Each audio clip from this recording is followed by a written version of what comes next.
Manikchak block ICDS দফতরে বিক্ষোভ এবং ডেপুটেশন কর্মসূচি পালন করলো অঙ্গনওয়াড়ি কর্মীরা।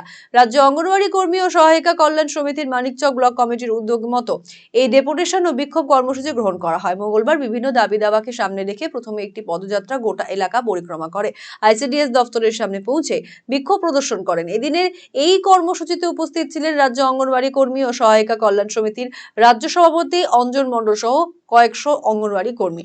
মোট 20টি দাবি দাওয়াকে সামনে রেখে বিক্ষোভ ডেপুটেশন কর্মসূচি গ্রহণ করা হয়। দাবি পূরণ না হলে আগামী দিনে আরো বৃহত্তর আন্দোলনের হুঁশিয়ারি দিয়েছেন সংগঠন নেতৃত্ব।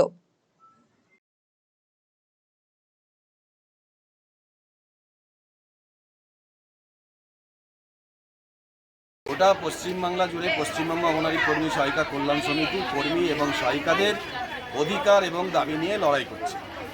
মূলত কি কি দাবি রয়েছে আপনাদের? দীর্ঘদিন ধরে অঙ্গনওয়াড়ি কর্মীরা মাত্র এই দ্রব্যমূল্য বাজারে 9,000 টাকা অনারিয়ামের মাধ্যমে কাজ করছে। এই 9,000 টাকার মধ্যে দিয়েই তাদেরকে ডিম কিনতে হয়, সবজি কিনতে হয়, 2 মাস 3 মাস বিল বকেয়া থাকে, তাহলে সে নিজেদের ঘরের টাকা দিয়ে কিনতে হয়।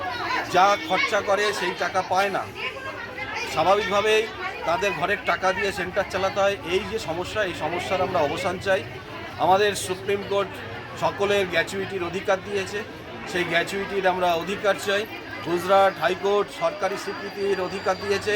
নতুন শিক্ষা আইন চালু হওয়ার মধ্যে দিয়ে নতুন শিক্ষা আইন অবিলম্বে চালু করতে হবে। নতুন শিক্ষা আইন যদি চালু হয় তাহলে গোটা পশ্চিমবাংলা সহ ভারতবর্ষের 44 লক্ষ কর্মী এবং সহায়িকা প্রাইমারি শিক্ষিকার মর্যাদা পাবে, তাদের সরকারি কর্মচারীদের স্বীকৃতি পাবে, তাদের স্কেলে বেতন হবে।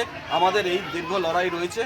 আমরা আজকে এখানে মানিকচকে ডেপুটেশন দিচ্ছি। আমাদের জানুয়ারিতে গোটা পশ্চিমবাংলা জুড়ে সমস্ত ব্লকে একই দিনে এই ডেপুটেশন কর্মসূচি রয়েছে।